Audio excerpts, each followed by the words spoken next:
Poetry is nothing more than a writer's reflection for his emotions based on past experiences and current situations. Where in Heidelberg, experiencing a sense of longing for his parents and his country. Rizal wrote the poem To the Flowers of Heidelberg. Rizal was enthralled with the blooming flowers he saw in the Neckar River when he traveled to Heidelberg in 1886.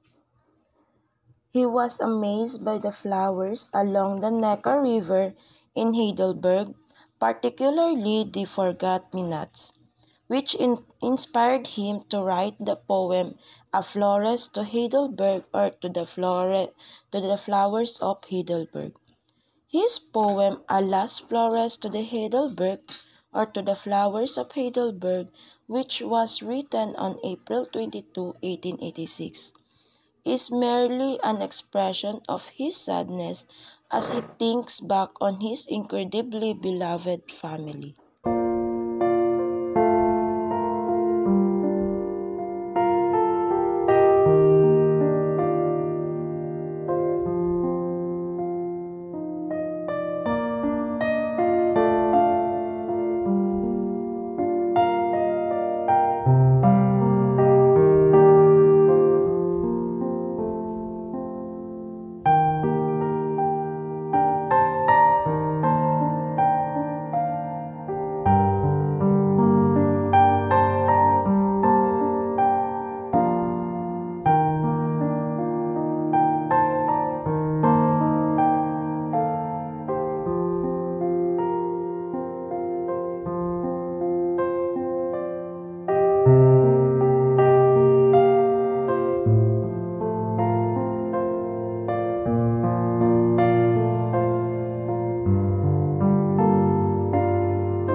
Go to my native land, sow foreign flowers, sown by the traveler on his way.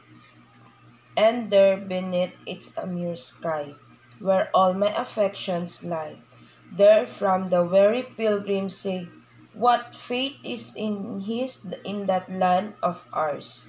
The meaning of the first stanza is Rizal asked the foreign flowers to speak to him and accompany him to the Philippines. Go there and tell how when the dawn, her early light diffusing, your petals first flung open wide, his steps beside chill Neckar drone, you see him silent by your side. Sa second stanza, makikita na gusto ni Rizal pumunta doon ang mga foreign flowers at para saksihan ang pagsikat ng araw at paglubog nito.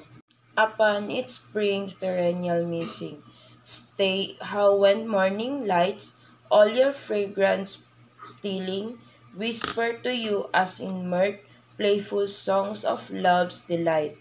He, too, murmurs his love's feeling in the tongue he learned at birth. In the third stanza, meaning Rizal beautifully as the foreign flowers na saksihan ang kanyang walang kamatayang malasakit at pagmamahal para sa kanyang pamilya and his motherland. That when the sun on Königstuhl's height pour out its golden flood, and when its slowly warming light gives vale and grove and wood, he greets that sun, hears only a praising, which in his native land is at its zenith blazing. So, the meaning of the fourth stanza is, in the morning, Rizal reflect still about his through the sun he feels connected to his motherland.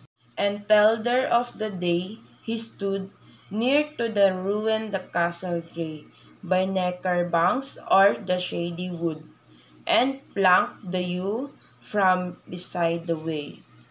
Tell too the tale to you addressed, and how with tender care your bending leaves he pressed the trist pages of some volume rare.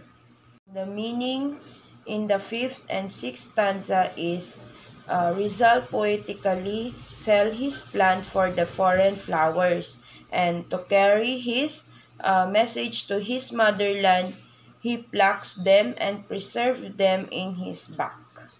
Bear then, O flowers, love's message bear, my love to all loved ones there.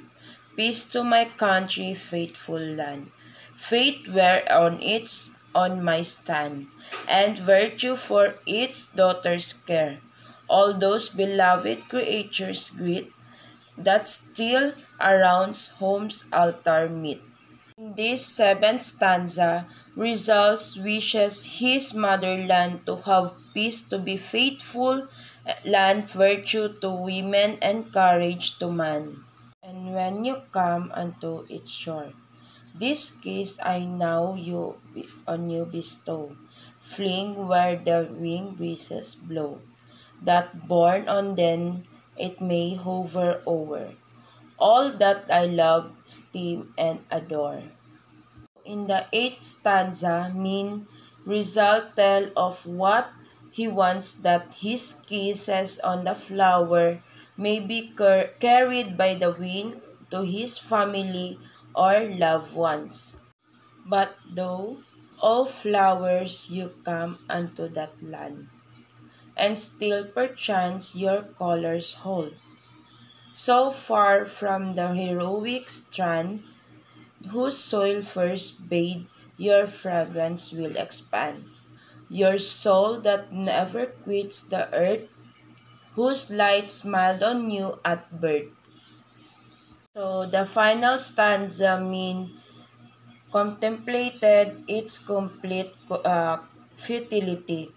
For him, the flowers, colors, fragrance, and beauty will never again correspond to his intentions for the country, because he is so far away from his motherland.